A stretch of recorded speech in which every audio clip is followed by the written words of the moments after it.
सबसे ज्यादा निठल्ले और जो कि निकम्मा कोई प्रधानमंत्री है तो वो श्रीमान मोदी जी हैं।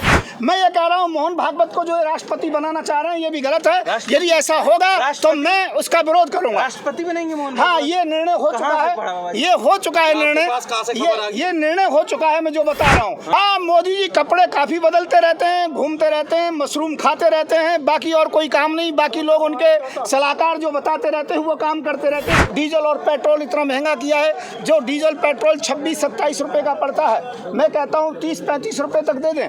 और गैस सिलेंडर 185 रुपए का पड़ता है तो उसे 250 रुपए का दे दें। फिर जनता से इतनी बड़ी बेईमानी क्यों, इतनी लूट खसूट क्यों?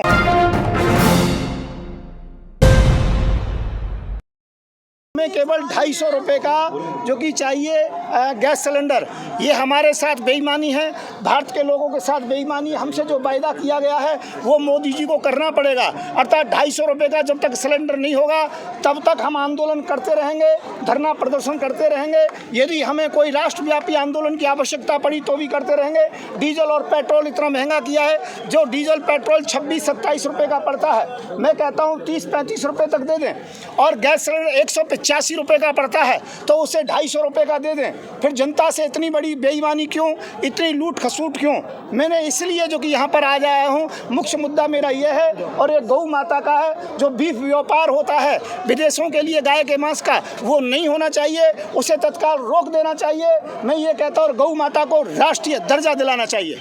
आपकी मेहनत रंग तो ला रही है। देखिए सरकार विचार कर रही है। देखिए अभी हम संतुष्ट नहीं हैं, अभी हम संतुष्ट नहीं हैं। मोदी जी अभी हमें गुमराह कर रहे हैं, मदारी का खेल खेल रहे हैं, लोगों से तालियां बजवा रहे हैं। जिस प्रकार से एक मदारी कम पढ़ा लिखा होता है और पढ़े लिखे लोगों से ताली बजवाता है और ताली बजवाने के बाद में फिर अपना झोला लेके उठा के चला जाता है, तो इसी प्रकार से मोदी जी और हम एक साथ 3 साल रहे हैं। मुझे पता है हम और वो दोनों ही कम पढ़े लिखे हैं। मैं ये नहीं कहूँगा कि मैं, और वो मदारी की तरह खेल कर रहे हैं, बड़े बड़े लोगों से तालियां बजवा रहे हैं और 2024 में वो अपना झोला उठा करके चले जाएंगे। ये हमें पक्का पता है। कहाँ जाएंगे? वो सत्ता से दूर हो जाएंगे, जाके अपनी माताजी की सेवा करेंगे, कि माताजी को उनकी आवश्यकता है, बुजुर्ग है उनकी माताजी। आप मदारी कह रहे हैं प्रधानमंत्री जी को भावनाओं को, उसमें कोई दिक्कत नहीं है, कोई भावनाओं को ठेस नहीं पहुंचती है। मोदी जी कभी खुद को चौकीदार कहते हैं, तब क्या ठेस नहीं पहुंचती है? मैंने मदारी कहा है, मदारी तो बहुत अच्छा है। मदारी जाति का अपमान ना करें कि मोदी जी मदारियों का अपमान करके।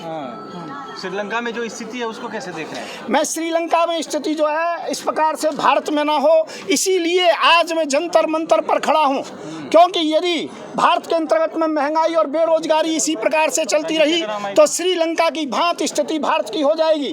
सब मुद्दों को छोड़ करके जितने भी नेता हैं, राजनीतिक पार्टियां, महंगाई के विषय में सोचना चाहिए और बेरोजगारी के विषय में सोचना चाहिए, जिससे कि हम देश को बचा सकें। क्यों लंका का हाल बुरा है, अच्छा नहीं है। वहाँ के प्रधानमंत्री को अपना जान बचाना भारी पड़ा है। हम नहीं चाहते कि हमारे प्रधानमंत्री के साथ ऐसा हो।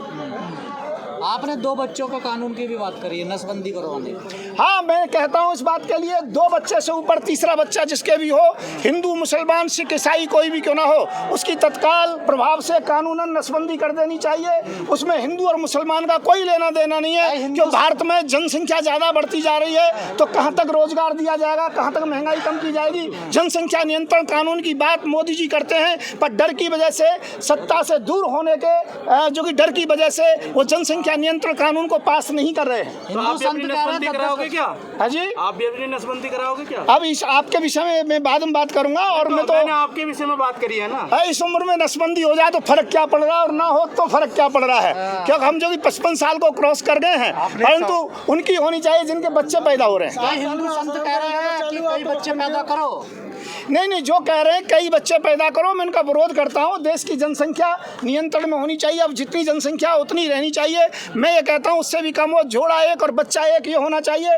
भाई प्रधानमंत्री क्या करें, हर बार 4 5 गुनी जनसंख्या बढ़ा देते हैं, कितने रोजगार दिए जाएं? इसलिए मैं नहीं, अल्लाह का कोई मतलब नहीं है इसमें जो कि हमारा जो कि खुद का जो कि वो है, आज हमारे पास बहुत क्रिया हैं जिससे कि हम संतान को रोक सकते हैं। नहीं तो सबसे बड़ा यही क्रिया है कि उनकी नसबंदी कर दी जाए। यदि मोदी जी किसी प्रकार से नसबंदी का कानून नहीं लाए तो इसके लिए आमरण अनशन करूंगा और मोदी जी को विवश कर दूंगा इस कानून को लाने के लिए, क्योंकि लोगों को गुमराह कर रहे हैं। ये केवल कहते हैं पर डर की वजह से करते नहीं है। जब हमने इनसे बात की तो मीटिंग हुई, उस मीटिंग में ये कहा जिस प्रकार से इंदिरा गांधी की सरकार चली गई थी हमारी सरकार को भी डाउन करना चाहते हैं। मैं डाउन नहीं करना चाहता मोदी जी, मैं देश की स्थिति को सुधरवाना चाहता हूँ। आपका सहयोग कर रहा हूँ इस बात के लिए कि देश की स्थिति तभी सुधरेगी जब जनसंख्या नियंत्रण कानून आएगा। हिंदुओं की जनसंख्या लगातार घट रही है, मुसलमानों की आगे बढ़ रही है, इसको मेकअप करने के लिए वही आप बात नहीं, मेरा कोई विषय हिंदू और मुसलमान का नहीं है। जनसंख्या के मामले में और बहुत से मामले हैं उनमें हिंदू मुसलमान के विषय में मैं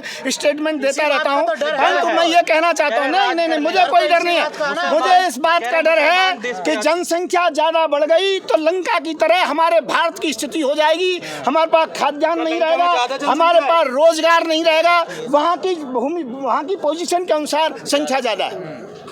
लेकिन मोदी जी के राज में बीफ निर्यात आप बंद करने के लिए कह रहे हैं, वो तो मोदी जी के राज में कहाँ बढ़ रहा है? मैं कहता हूँ मोदी जी के राज में चौगना हो गया है। मोदी जी अपने हृदय पर हाथ रख करके कहें, जो मनमोहन सिंह के लिए कहते थे, मनमोहन सिंह का मैं वकील नहीं हूँ, मैं उनका विरोध करता हूँ, परंतु मैं ये कहता हूँ उनकी सरकार में कहते थे कांग्रेस सरकार बीफ निर्यात करती है, पर मैं कहता हूँ चौगना बीफ निर्यात बढ़ा है, क्योंकि ऐसे लोगों का काफ़ी संपर्क है। मैंने काफ़ी चेकिंग की है और उसके लिए यदि मेरे ऊपर केस दर्ज करेंगे मोदी जी स्वयं तो मैं हाई कोर्ट सुप्रीम कोर्ट में 40-50 बीफ व्यापारियों को खड़ा भी करूंगा, जो यहाँ से रेड मीट का लिखित में ऑर्डर आता है और बाद में उन्हें प्रेशराइज किया जाता है कि बीफ भेजिए, और यहाँ से रेड मीट जाता है और बाहर जाकर के वो बीफ बन जाता है। तो मैं ये कहूँगा गौ माता की हत्या नहीं होनी चाहिए, गौ को राष्ट्रीय दर्जा देना चाहिए।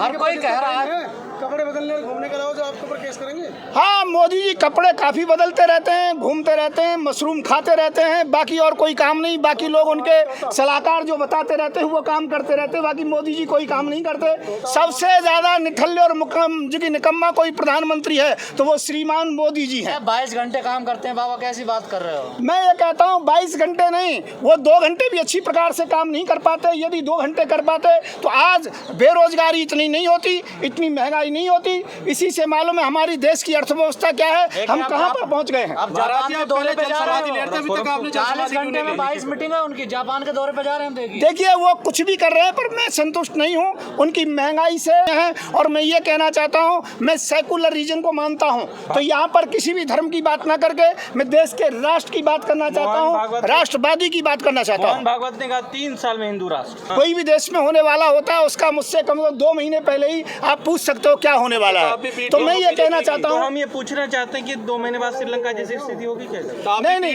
श्रीलंका जैसी स्थिति हम नहीं होने देंगे। किसी भी स्थिति के अंतर्गत में भारत रहेगा, और जहाँ कोई विदेशी नीति की बात आएगी हम सब सरकार के साथ कदम से कदम मिला करके चलेंगे, पर भारत का ग्राफ गिरने नहीं देंगे। हर तरीके से भारत सुरक्षित रहेगा। ग्राफ को गिरने से हम उनके साथ होंगे।